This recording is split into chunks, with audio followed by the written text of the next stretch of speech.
सहारनपुर के रामपुर मनियारान से पंजाब में बाढ़ पीड़ितों के लिए राहत सामग्री लेकर कुछ लोग पहुंचे। वहां पर उन्होंने राहत सामग्री वितरित की और वहां पर कितना नुकसान हुआ है और मौजूदा वक्त में वहां के लोगों को किस तरह की परेशानियों के दौर से गुजरने को मजबूर होना पड़ रहा है, ये हालात भी जाने। रामपुर मनियारान से मुफ्ती रैयान, नदीम अहमद, तारिक अहमद, अनीस अहमद आदि लोग वहां पर पहुंचे और उन्होंने वहां पर राहत सामग्री वितरित की और लोगों के हालचाल जाने, लोगों से बातचीत की और इस बात को समझा कि वहां पर नुकसान कितना हुआ है। इस दौरान वहाँ के लोगों ने ये कहा कि यहाँ पर जो नुकसान हुआ है वो बहुत ज़्यादा नुकसान हुआ है और कई लोगों को तो ऐसा नुकसान पहुँचा है कि निकट भविष्य में उसकी भरपाई भी नहीं हो सकेगी। लेकिन इन लोगों ने इस बात की खुले दिल से तारीफ़ की कि जिन लोगों ने हमारी मदद के लिए हाथ बढ़ाए हैं, जिन्होंने राहत सामग्री भेजी है, जिस भी तरीके से हमारी मदद की है, हम उन सभी लोगों का शुक्रिया अदा करते हैं, हम उन सब के आभारी हैं। तो जानिए रामपुर मनियारान से जो लोग राहत सामग्री लेकर पहुँचे, तो वहाँ पर इन लोगों ने वहाँ के स्थानीय लोगों से बातचीत की। तो आप खुद देख सकते हैं, समझ सकते हैं कि किस तरह के पंजाब में फ़िलहाल हालात हैं। रामपुर मनियारान से मुफ्ती रैयान ने वहाँ पर कुछ लोगों से बातचीत की और उनके साथ जो लोग गए, उन्होंने भी वहाँ के हालातों को जाना, उनके दुख दर्द को, तकलीफ़ को महसूस किया। हम पठानकोट से आगे जब चले तो हमारी मुलाकात डेरे पर एक मस्जिद के इमाम साहब से हुई, जो मस्जिद गौसिया के नाम से मशहूर थी। उनसे मालूम होने के बाद पता चला कि वो मस्जिद जो है पानी के अंदर शहीद हो गई जिस वक्त पानी ज़्यादा रफ्तार से आया। तो हम इनसे यहाँ पर अब उसी सिलसिले में मालूमात हासिल कर रहे हैं कि जब पानी आया आप वहीं थे और बस्ती के अंदर कितने लोग थे। इमाम साहब जरा हमें बता दीजिए।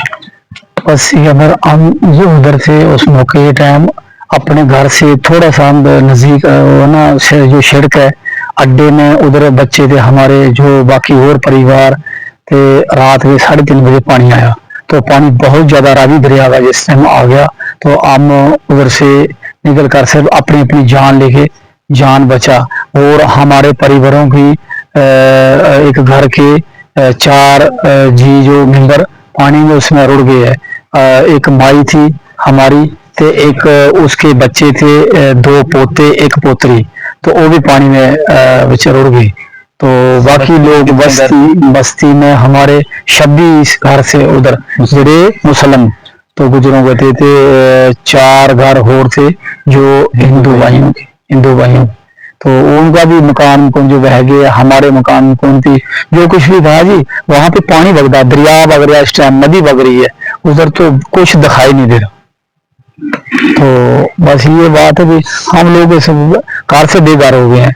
तो हम इस टाइम अपना वहां कभी सड़क में खड़े हैं, कहीं वो सड़क का किनारा तुलसी है जो उसमें अपने बच्चे बैठे हैं, तंबू तंबू लगा कर दो टाइम पास कर रहे हैं। इस टाइम तो बहुत मुश्किलात है हम। देखिए आप चारों तरफ किधर ये लोग यहाँ पर अपना इस वक्त काम कर रखा है, ये तिरपालें पड़ी हुई हैं। आज तौर पर ये लोग यहाँ पर रह रहे हैं और उन्होंने बताया है कि एक ही घर के 5 बंदे उस दरिया के अंदर बह गए हैं। 4 बंदे, उनमें एक उस लड़की की वालिदा थी और 3 उस लड़के के बच्चे थे, जिनमें एक लड़की 12 साल की थी और 2 लड़के थे। उन लोगों का पता भी नहीं चल पाया है, तो इसलिए मिले हैं अभी 2 मैयत बता रहे हैं मिल गई हैं, 2 नहीं मिली हैं। तो इसलिए आप सभी हजरात से इन लोगों के लिए दुआ की दरख्वास्त है और जितना आप लोग इनका ताउन कर सकें भरपूर ताउन करें। माली हालत की इनको बहुत सख्त जरूरत है ताकि अपने मकानात बना लें, क्योंकि इनका सब कुछ बह गया है। अभी वहाँ पर पानी मौजूद है और ये भी एक किनारे पर जमा है। और जो मस्जिद है मस्जिद गौसिया, ये हल्का हुआ के कोलिया, कथोल और पठानकोट में मस्जिद मौजूद थी जो शहीद हुई है। उसी के इमाम साहब से हमारी बात हो रही थी। बस नाजरीन देखिए, हम पठानकोट में ही एक जगह पर भुआ से आगे यहाँ पहुँचे हैं बहादुरपुर कोनिया के पास। बहादुरपुर में। तो ये देखिए 6 लोग यहाँ पर पूरे 6 लोग रहते थे और पूरे घर इनके तबाह हो गए हैं और बाढ़ ने इनको जो है बिल्कुल मुतासिर किया है और इनको एहसास भी नहीं था कि पानी का बहाव इतना खतरनाक आएगा। पीछे इनके जानवर वगैरह भी बंधे हुए थे, वो भी सब बह गए और पूरे घर तो देखिए आप कि पूरा मलबा देखिए आप कितना पड़ा हुआ है। तो इन लोगों की ताउन की ज़्यादा ज़रूरत है इन लोगों को कि इनका ताउन इन लोगों तक पहुँचे और ताकि ये फिर खड़े हो सकें। हकीकत में किसी का घर जो है बर्बाद हो जाना या उसका घर बह जाना, इंसान पूरी ज़िंदगी लगा देता है घर बनाने में, लेकिन जो है वो सेकंडों के अंदर और पता भी ना चले इंसान को कि मेरे ऊपर ये आफत आने वाली है। अचानक सब कुछ सामान बह गया। अब ये लोग अपने टेंट लगा कर रह रहे हैं इलाके के अंदर, लेकिन आप देखिए पूरा इलाका ये जो है मुतासिर हुआ है। कायद साहब हमारे साथ हैं, कुछ बात कायद साहब बताएँगे। अस्सलाम वालेकुम रहमतुल्लाहि व बरकातुहू। आज हम मुफ्ती साहब सहारनपुर से जो तशरीफ़ लाएँ, हम कोलियाँ कथलौर और ज़िला पठानकोट में यहाँ एक और साथ में गाँव है बहादुरपुर, वहाँ पहुँचे हैं और यहाँ जब पीड़ित परिवारों को मिले तो इनका जो माली नुकसान हुआ है, इनके घरों का 6 घर बिल्कुल सैलाब के ज़द में आके तबाह हो गए। तो इस वक्त आगे सर्दी का मौसम आ रहा है तो इनको बेहद छत की ज़रूरत है। राशन तो और ज़रूरियात सामान तो पहुंच गया, लेकिन इस वक्त इनको माली हेल्प की ज़रूरत है और घरों में घरों की ज़रूरत है, छत की ज़रूरत है। यही अपील करते हैं तमाम साथियों।